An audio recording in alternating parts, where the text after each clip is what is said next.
इस लेख में निहित किसी भी जानकारी, सामग्री, गणना की सटीकता या विश्वसनीयता की गारंटी नहीं है। विभिन्न माध्यमों, ज्योतिषियों, पंचांग, प्रवचनों, मान्यताओं, धर्म ग्रंथों से संग्रहित कर ये जानकारी आप तक पहुंचाई गई है। हमारा उद्देश्य महज आप तक सूचना पहुंचाना है। इसके उपयोगकर्ता इसे महज सूचना समझकर ही ले। इसके अतिरिक्त इसके किसी भी उपयोग की जिम्मेदारी स्वयं उपयोगकर्ता की ही रहेगी। नमस्कार दोस्तों, मैं गुड़िया जायसवाल और जी जायसवाल अद्भुत ज्ञान गंगा में आप सभी का स्वागत है। दोस्तों, आज की हमारी कहानी है सिंहासन बत्तीसी की 8वीं पुतली पुष्पवती की कथा। दोस्तों, आगे बढ़ने से पहले आप इस चैनल में नए हैं तो प्लीज़ इसे सब्सक्राइब करें। वीडियो को अंत तक देखिए। हमारा यह वीडियो आपको कैसा लगा कमेंट बॉक्स में ज़रूर बताइए। आइए दोस्तों, हम आगे बढ़ते हैं और जानते हैं 8वीं पुतली पुष्पवती की कथा। दोस्तों, 8वें दिन राजा भोज पुनः राज दरबार में सिंहासन पर बैठने के लिए पहुँचे। तभी 32 पुतलियों में से एक 8वीं पुतली पुष्पवती जागृत हो गई और बोली, ठहरो राजन, अभी तुम इस सिंहासन पर बैठने के योग्य नहीं हुए हो। अगर तुम मानते हो कि तुम भी राजा विक्रमादित्य की तरह महान हो तो अवश्य बैठ सकते हो, पर पहले अपना आत्ममूल्यांकन करो। सुनो, मैं तुम्हें राजा विक्रम की कथा सुनाती हूँ। एक दिन राजा विक्रमादित्य के दरबार में एक बढ़ई आया। उसने राजा को काठ का एक घोड़ा दिखाया और कहा कि यह न कुछ खाता है न पीता है और जहाँ चाहो वहाँ ले जाता है। राजा ने उसी समय दीवान को बुलाकर 1 लाख रुपए उसे देने को कहा। दीवान बोला, यह तो काठ का है और इतने दाम का नहीं है। राजा ने गुस्से से कहा, 2 लाख रुपए दो। दीवान चुप रह गया। रुपए दे दिए। रुपए लेकर बढ़ई चलता बना, पर चलते चलते कह गया कि इस घोड़े में एड़ लगाना, कोड़ा मत मारना। एक दिन राजा ने उस पर सवारी की, पर वह बढ़ई की बात भूल गए और घोड़े पर कोड़ा जमा दिया। कोड़ा लगना था कि घोड़ा हवा से बातें करने लगा और समुद्र पार ले जाकर उसे जंगल में एक पेड़ पर गिरा दिया। लुढ़कते हुए राजा नीचे गिरे, संभलने पर उठे और चलते चलते एक ऐसे बिहन वन में पहुँचे कि निकलना मुश्किल हो गया। जैसे तैसे वह वहाँ से निकले। 10 दिन में 7 कोस चलकर वह ऐसे घने जंगल में पहुँचे जहाँ तहाँ तक नहीं सूझता था। चारों तरफ शेर चीते दहाड़ते थे। राजा घबराए, रास्ता नहीं सूझता था। आखिर 15 दिन भटकने के बाद एक ऐसी जगह पहुँचे जहाँ एक मकान था। उसके बाहर एक ऊंचा पेड़ और 2 कुएं थे। पेड़ पर एक बंदरिया थी। वह कभी नीचे आती तो कभी ऊपर चढ़ती। राजा पेड़ पर चढ़ गए और छिपकर सब हाल देखने लगे। दोपहर होने पर एक यति वहां आया। उसने बाईं तरफ से कुएं से एक चुल्लू पानी लिया और उस पर बंदरिया पर छिड़क दिया।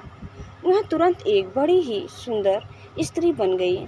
यति पहर भर उसके साथ रहा, फिर दूसरे कुएं से पानी खींचकर उस पर डाला कि वह फिर बंदरिया बन गई। वह पेड़ पर जा चढ़ी और यति गुफा में चला गया। राजा को यह देखकर बड़ा अचंभा हुआ। यति के जाने पर उसने भी ऐसा ही किया।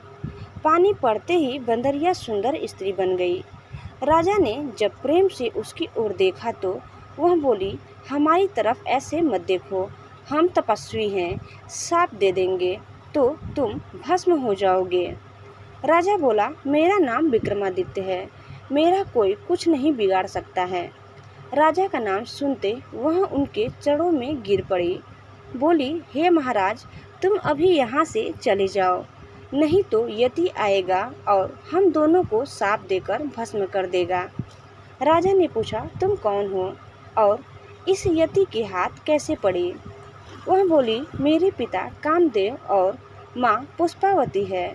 जब मैं 12 वर्ष की हुई तो मेरे माँ बाप ने मुझे एक काम करने को कहा, मैंने उसे नहीं किया। इस पर उन्होंने गुस्सा होकर मुझे इस यति को दे डाला। वह मुझे यहाँ ले आया और बंदरिया बनाकर रखा है। सच है, भाग्य के लिखे को कोई नहीं मिटा सकता है।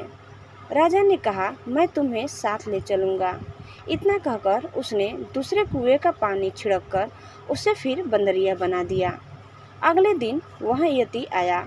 जब उसने बंदरिया को स्त्री बना लिया तो वह बोली, मुझे कुछ प्रसाद दो। यति ने एक कमल का फूल दिया और कहा, यह कभी कुंभलाएगा नहीं और रोज एक लाल रत्न देगा, इसे संभाल कर रखना। यति के जाने पर राजा ने बंदरिया को स्त्री बना लिया। फिर अपने वीर बेतालों को बुलाया। वे आए और तख्त पर बिठाकर उन दोनों को ले चले। रास्ते में यति का दिया लाल रत्न उगलने वाला फूल राजा ने एक सुंदर खेलते हुए बालक को दे दिया। बालक फूल लेकर घर चला गया। राजा स्त्री को साथ लेकर अपने महल में आ गए। अगले दिन कमल में एक लाल रत्न निकला। इस तरह दिन निकलते निकलते बहुत से लाल रत्न इकट्ठे हो गए। एक दिन उस बालक का पिता उन्हें बाजार में बेचने गया। कोतवाल ने उसे पकड़ लिया, राजा के पास ले गया। लड़के के बाप ने राजा को सब हाल ठीक ठीक कह सुनाया और बताया कि उसे नहीं पता यह फूल बालक के पास कहाँ से आया, लेकिन हर दिन इसमें से रत्न निकलता है। सुनकर राजा को सब याद आ गया। कोतवाल को उन्होंने हुक्म दिया कि वह उसे बेकसूर आदमी को 1 लाख रुपए दे। इतना कहकर पुतली पुष्पवती बोली, हे राजन, जो विक्रमादित्य जैसा दानी और न्यायी हो वही इस सिंहासन पर बैठ सकता है।